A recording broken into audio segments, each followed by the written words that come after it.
Everybody is welcome to Bilva one base. आप सभी का स्वागत है बिल्व वन बेस में, जो विद्या विहार में स्थित है।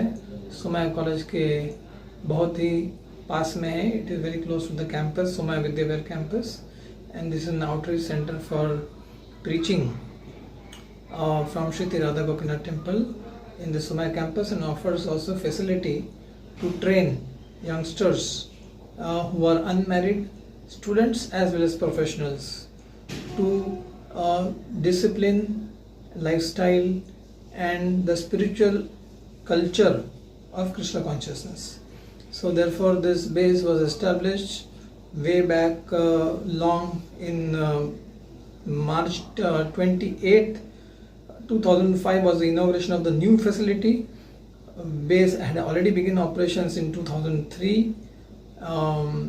Therefore, I think so. Right now, it has been around more than 18 years that Bilwan Base has been serving the mission of Srila Prabhupada very consistently and progressively for so many years, training hundreds and hundreds of youngsters who have been nurtured in the philosophy of Srila Prabhupada, in the Vaishnava etiquette of Gaudiya Sampradaya, and in the preaching spirit of Srila Prabhupada and his parampara predecessors like Srila Bhaktivinoda Thakur, Srila Bhakti Siddhanta Saraswati Thakur, and so many glorious acharyas in the line of Brahma Madhva Gaudiya Sampradaya. Srila Prabhupada की इच्छा थी कि ऐसी कोई university हो, ऐसी कोई संस्था हो, ऐसी कोई एकेडमी हो, ऐसी कोई स्कूल हो जहाँ पे आध्यात्मिक जीवन जीने का प्रशिक्षण मिले, वास्तविक प्रशिक्षण मिले। तो ये बेस, बिल्वन बेस जो कहते हैं, बेस अर्थात Bhakti Vedanta academy for culture and education.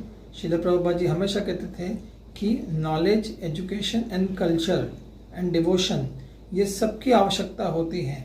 इसलिए फिलॉसफी को बराबर से एक तरीके से उसको कैसे व्यक्त किया जाए, कैसे आप एक्सप्रेस कर सके, उसको जी सके, उसको उसे एक स्पिरिचुअल कल्चर कहते हैं। तो बेस में ये आध्यात्मिक संस्कृति को कैसे हम जी सके, उसकी एक अच्छा प्रशिक्षण मिलता है यहाँ पे।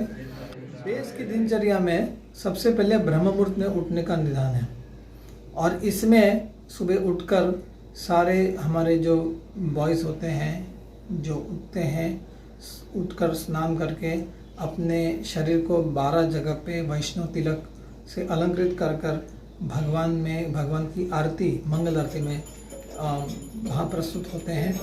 वहाँ से हम आगे उनको तुलसी पूजा, नरसिम्हा आरती इत्यादि और शिक्षाष्टकम की प्रार्थनाएं गाकर वो फिर एक आध्यात्मिक सत्संग में जुड़ते हैं, जहाँ पे उनको गीता, श्रीमद् भागवतम और चैतन्य चरितामृत जैसे अनेक ग्रंथों के बारे में उनको विशेष रूप से उनको व्याख्यान दिए जाते हैं। परिप्रश्न होता है, संवाद भी होता है।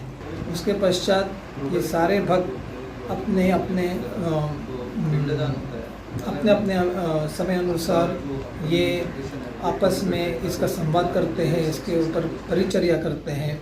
मच्चिता मद्गता प्राणा बोधयन्ते परस्परम, जो गीता में बताया गया है, वो बार बार अपने आप में ही संवाद करके उसका रस निचोड़ कर निकालना एक बहुत आध्यात्मिक प्रक्रिया है। और इसके अलावा वहाँ से फिर हफ्ते में एक बार भगवान जगन्नाथ बलदेव सुभद्रा, जो कि बहुत बड़े विशाल विग्रह है, जो जगन्नाथपुरी से हम भगवान यहाँ पे विराजमान हुए हैं, उनका श्रृंगार करना, उनकी नित्य रूप से सेवा देनी, उनकी आरती करना, उनको भोग लगाना, उनको ऊपर उनको जगाना, उनको सुलाना, ये सारी प्रक्रिया में पांचरात्र की विधि जो श्री नारद मुनि ने हमें बताई है, ये विधि में भी उनको प्रशिक्षण दिया जाता है। विशेष रूप से ये विग्रहों का दर्शन बड़े ही सुंदर और अलौकिक है और बड़े अलग ही प्रकार से है, क्योंकि जगन्नाथपुरी में जैसे भगवान का श्रृंगार होता है उसी प्रकार से श्रृंगार होता है। वहाँ के पंडा श्री राम कुमार पंडा जी ने हमें बहुत अच्छी तरह से इसका प्रशिक्षण दिया कि किस प्रकार से उनका अलंकार किया जाता है जगन्नाथपुरी में। तो हम श्री जगन्नाथ बलदेव सुभद्रा जी का श्रृंगार हम केवल हाथ कारीगर जो होते हैं, बुनकर होते हैं, उनसे बनाए हुए हैं। भारत में उसके अलग अलग वस्त्र जो बनते हैं अलग अलग राज्यों से, उड़ीसा, आंध्र प्रदेश, राजस्थान, गुजरात, महाराष्ट्र और कर्नाटक, इनके अलग अलग, बंगाल के काथा और बिहार की मधुबनी, ये सारे अलग अलग क्षेत्रों के हाथ कारीगरों से बनाए हुए, बुनकर से बनाए हुए कपड़े ही भगवान को अर्पण करते हैं और बहुत सुंदर तरीके से उसका श्रृंगार होता है। और इसके पश्चात भगवान को जब सुबह सुबह आरती के पश्चात और प्रवचन के पश्चात भोग लगता है, वो भोग भी भक्तिमय रूप से, शुद्ध प्रक्रिया से, एकदम ही प्रसन्न मन से भक्त यहाँ पे उसका भोग के लिए तैयारी करते हैं। सारे के सारे जो उसके हैं सामान जो होता है उसको भी शुद्ध किया जाता है। उसके बाद भगवान को भोग लगने के पश्चात ये सारे भक्तगण आपस में मिलकर बड़े प्रसन्न मन होकर ये प्रसाद ग्रहण करते हैं। इसके पश्चात ये बहुत अच्छी तरह से मार्जनम, जैसे चैतन्य महाप्रभु ने बताया था, चेतो दर्पण मार्जनम, और वही गुंडीचा मार्जन से उन्होंने व्यक्त करके दिखाया कि व्यक्ति ने, एक भक्त ने बहुत जिस प्रकार से अपने अंदर मन के हृदय की बहुत अच्छी तरह से शुद्धि करनी होती है, उसी प्रकार से भगवान का मंदिर को भी अतिशय शुद्ध रखना होता है। श्रील प्रभुपाद कहते थे कि my temple should be revolutionary clean. तो ये बेस की सबसे विशिष्ट इसमें एक अलग ही इसमें एक गुण है, जो यहाँ पे प्रभुपाद जी की ये शिक्षा को अधिक एक प्रयास है कि इसको एक महत्व दिया जाता है। इसलिए यहाँ पे सारे भक्तगण एक साथ मिलकर बहुत सुंदर तरीके से भगवान के मंदिर का मार्जन करते हैं और इसके पश्चात हफ्ते में एक बार एक महामार्जनम होता है, उसको कहते हैं महा क्लीनिंग, और सारे अलग अलग जो बेस के जो सामान्य रूप से नहीं सफ़ा होते वो सब सफाई की जाती है। उसके पश्चात ये जब अपने कार्य से करके घर अपने स्कूल या अपने कॉलेज या फिर अपने ऑफिस से अपने कार्य करके पुनः वापस आते हैं बेस में, तो वो अपना स्नान करते हैं और फिर प्रसाद लेते हैं और फिर और एक बार संवाद और कीर्तन होता है रात्रि में भगवान के शयन दर्शन के अनुसार।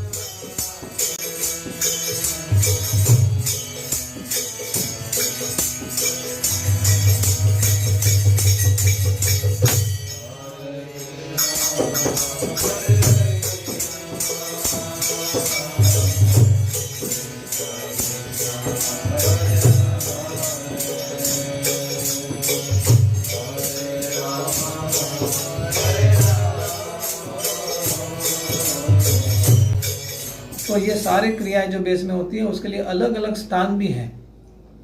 एक किचन है, राधा रानी का किचन, दूसरा है आपका मंदिर गर्भागृह, तीसरा है भगवान का और टेम्पल हॉल, जहाँ पे भक्त आ सकते हैं, एकत्रित हो सकते हैं, जप कर सकते हैं। तत्पश्चात यहाँ पे स्टडी रूम है स्टूडेंट्स के लिए, प्रोफेशनल्स के लिए, एक अच्छा हॉल है, प्रसादम हॉल है, एक अच्छा टेरेस है व्यायाम के लिए, एक अच्छी हवा प्राप्त करने के लिए। आगे बिलवन में एक आम का पेड़ है, पीछे बिलवन में एक आम का पेड़ है। वास्तव में ये वृंदावन की याद दिलाता है और सुंदर ऐसे रमणीय स्थान पे स्थित मुंबई में, परंतु वृंदावन जैसा बिलवन धाम है ये। उसके अलावा लॉकर एरिया है यहाँ पे, जहाँ पे सारे भक्तों के सामान रखने की जगह है, सुव्यवस्थित वहीं पे सामान रहता है और कहीं पे सामान नहीं पड़ा रहता। और एक स्थान है जैसे पॉर्च है, जहाँ पे आगे जाके आप अच्छी तरह से टहल सकते हैं और चल सकते हो, इसलिए बहुत भक्त व्यायाम प्राणायाम ये सारे क्रिया करते हैं।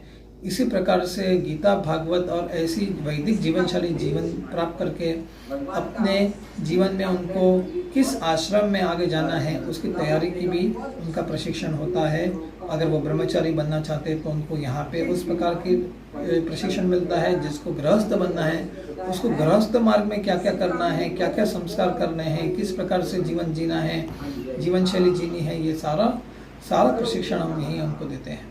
इसी प्रकार से बिलवन बेस में एक संपूर्ण प्रशिक्षण केंद्र है।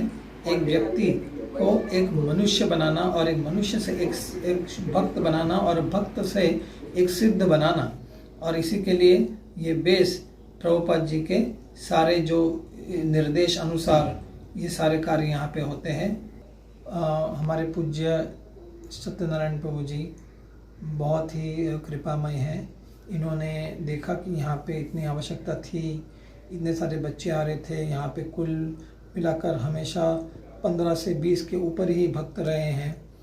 कोरोना काल में भी यहाँ पे देखा गया कि हमेशा बेस चलता रहा और करीबन उतने ही भक्त यहाँ पे रहते थे सावधानी बरतते हुए। और इसका सारा श्रेय जाता है सत्यनारायण प्रभु को। ये हमारे राधा गोपीनाथ मंदिर के काउंसलर हैं और इन्होंने कुल 18 वर्षों से ये बेस को बहुत अच्छी तरह से समर्पित करते हुए प्रभुपाद जी के लिए एक सुविधा बनाई है। वो सुविधा उन्होंने बनाए रखी है और इसके लिए हम बहुत आभारी हैं, उनके बहुत कृतज्ञ हैं। His Holiness Radhanath Swami Maharaj, His Holiness Chandramauli Maharaj, His Grace Jananiwas Prabhu, His Grace Narasimha कवच प्रभु, His Grace त्रय प्रभु, इतने सारे महानुभाव प्रभुपाद के शिष्य ने मिलकर बिलवन बेस का उद्घाटन किया था, समारंभ शुरू किया था। और मुझे याद है एक लेक्चर में, जब वही लेक्चर में श्री राधानाथ स्वामी महाराज कह रहे हैं कि ये बिलवन बेस में है छोटा, बहुत सारे रूम छोटे छोटे हैं, बड़े नहीं हैं। तो उन्होंने कहा कि भले इतना स्पेशियस नहीं हो ये, परंतु उसमें डोम भी नहीं दिखाई दे रहा है, परंतु ये जगह को आप उसको कमज़ोर मत सोचिए, क्यों कि इधर से भगवान चैतन्य महाप्रभु का संदेश बहुत बहुत जगह पे फैल सकता है। And although this little house is not all that spacious, it doesn't have a dome or a chakra on the top of it. Please do not underestimate it. This Govardhan is a place where opulences and utilize them all in a spirit of humility and devotion for the loving service of the Lord and the ultimate benefit. और इसी माध्यम से हमने श्रील प्रभुपाद जी और श्री राधानाथ महाराज के इच्छाओं को आगे बढ़ाते हुए, सत्यनारायण प्रभु की संपूर्ण सहयोगिता से आगे बढ़ते हुए, बहुत सारे राधा गोपीनाथ ब्रह्मचर्य आश्रम के प्रचारकों के मदद से आज ये बिलवन बेस कुल मिलाकर 18 साल की सेवा प्रभुपाद को समर्पित किए हुए हैं और आने वाले और कुछ वर्षों तक, बहुत वर्षों तक ये करने की आशा है। इसीलिए हम चाहते हैं कि ये पूरा जो बेस है वो मानवता कल्याण और एक व्यक्तिगत भक्ति में अग्रसर होने के लिए ये सुविधा सबको प्राप्त हो। हरे कृष्णा।